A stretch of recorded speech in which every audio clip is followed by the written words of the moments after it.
अच्छे लोगों के साथ हमेशा बुरा क्यों होता है? जो लोग बुरे कर्म करते हैं और अज्ञान की राह पर होते हैं, वो खुशहाल दिखते हैं, जबकि अच्छे लोगों के साथ हमेशा बुरा क्यों होता है? गीता में श्री कृष्ण ने दिया है अर्जुन को इसका जवाब। श्री कृष्ण ने अर्जुन को जवाब देते हुए समझाई है ये बात कि लोगों को उनके कर्मों का फल हमेशा मिलता है।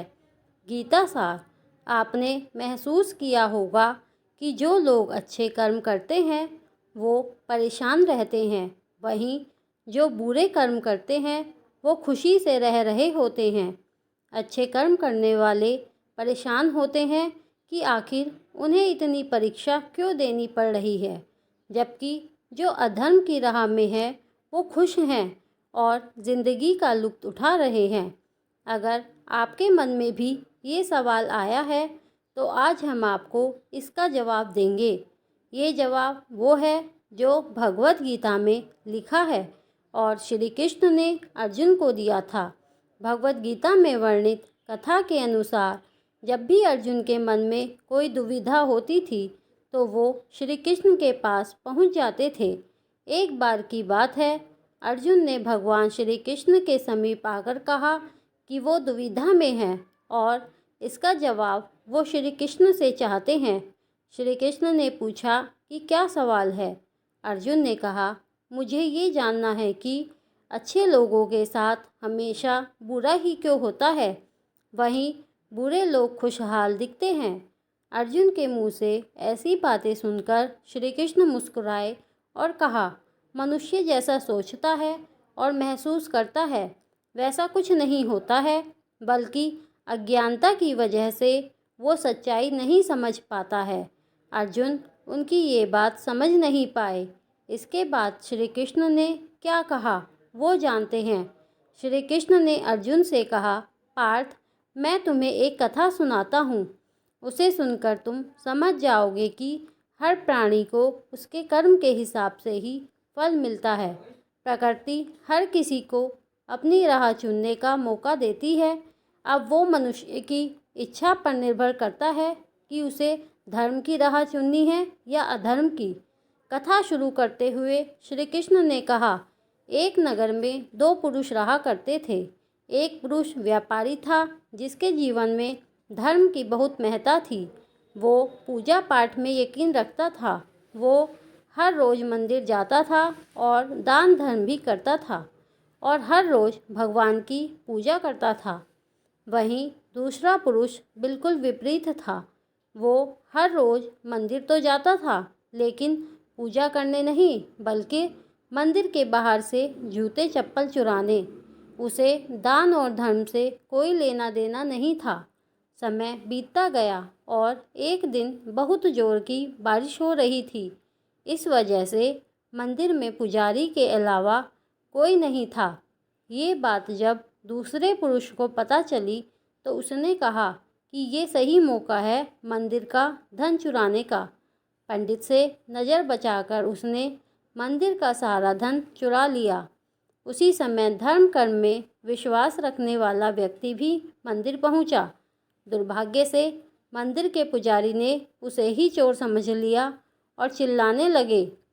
वहाँ लोग एकत्र हो गए और उसे बहुत मारा। किसी तरह वो बचते बचाते वहाँ से निकला तो दुर्भाग्य ने उसका साथ वहाँ भी नहीं छोड़ा। मंदिर के बाहर वो एक गाड़ी से टकरा गया और घायल हो गया।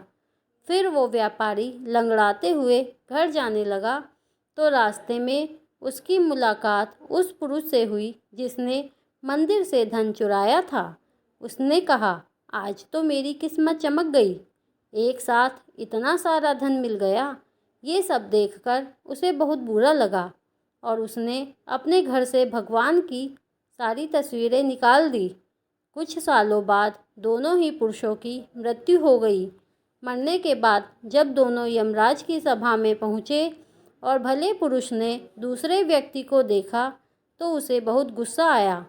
उसने क्रोधित होकर यमराज से पूछ ही लिया, मैं तो हमेशा अच्छे कर्म करता था, दान में विश्वास रखता था, उसके बदले जीवन भर मुझे अपमान और दर्द ही मिला।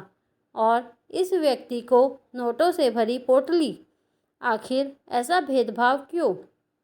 इस पर यमराज ने कहा, पुत्र, तुम गलत समझ रहे हो। जिस दिन तुम्हारी गाड़ी से टक्कर हुई थी वो दिन तुम्हारे जीवन का आखिरी दिन था, परंतु तुम्हारे अच्छे कर्मों की वजह से तुम्हारी मौत सिर्फ एक छोटी सी चोट में बदल गई। तुम इस दुष्ट व्यक्ति के बारे में जानना चाहते हो? दरअसल इसके भाग्य में राजयोग था, मगर इसके कुकर्मों और अधर्म की वजह से वो सिर्फ एक छोटी सी धन की पोटली में बदल गया। कथा सुनाने के बाद श्री कृष्ण अर्जुन से कहते हैं, पार्थ, क्या अब तुम्हें तुम्हारे सवाल का जवाब मिल गया? ऐसा सोचना कि भगवान तुम्हारे कर्मों को नज़रअंदाज कर रहे हैं, ये बिल्कुल भी सत्य नहीं है। भगवान हमें कब क्या किस रूप में दे रहा है मनुष्य को समझ में नहीं आता है, मगर आप अच्छे कर्म करते रहें तो भगवान की कृपा हमेशा बनी रहती है। इसलिए अपने अच्छे कर्मों को बदलना नहीं चाहिए, क्योंकि उसका फल हमें इसी जीवन में मिलता है। इसलिए मनुष्य का फर्ज है कि वो हमेशा अच्छे कर्म करते रहें, क्योंकि श्री कृष्ण ने गीता में भी बताया है कि किसी के द्वारा किया गया कर्म बेकार नहीं जाता, चाहे वो अच्छा हो या बुरा।